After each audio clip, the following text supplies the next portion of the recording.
இன்னைக்கு நம்ம கையாலே மசாலாலாம் வறுத்து அரைச்ச ஒரு சிக்கன் வறுவல் தான் பார்க்க போகிறோம். இது செம்ம டேஸ்ட்டாக இருக்கும். இதை வந்து நீங்கள் ரசம் சாதம் இல்லைனா வெத்து சாம்பார் கூட வந்து சைட் டிஷ்ஷாக வச்சு சாப்பிடும்போது செம்ம டேஸ்ட்டாக இருக்கும். அங்கே எப்படி செய்யலான்னு பார்த்துலாம். அதுக்கு முன்னாடி இப்போ தான் நம்ம சேனலை ஃபஸ்ட் டைம் பார்க்குறீங்கன்னா மறக்காமல் சப்ஸ்கிரைப் பண்ணிட்டு பாருங்கள். கடாயில் ஃபஸ்ட்டு மசாலாலாம் வந்து வறுத்துக்கலாம்.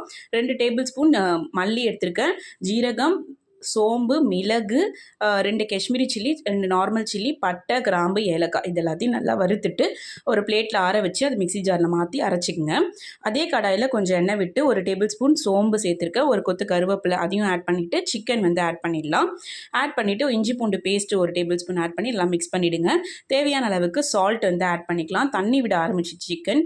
இப்போ வந்து ஒரு அரை கப் அளவுக்கு தண்ணி ஆட் பண்ணிவிட்டு நம்ம மசாலா அந்த அரைச்சோல்ல அந்த பொடியும் ஆட் பண்ணி நல்லா மிக்ஸ் பண்ணி கவர் பண்ணி ஒரு 20 மினிட்ஸ் வந்து குக் பண்ணி எடுத்திங்கன்னா சூப்பராக ரெடி ஆகிடும். லாஸ்ட்டாக வந்து கொத்தமல்லி தழை போட்டு சர்வ் பண்ணுங்கள். என்ஜாய் பண்ணுங்கள். பாய்.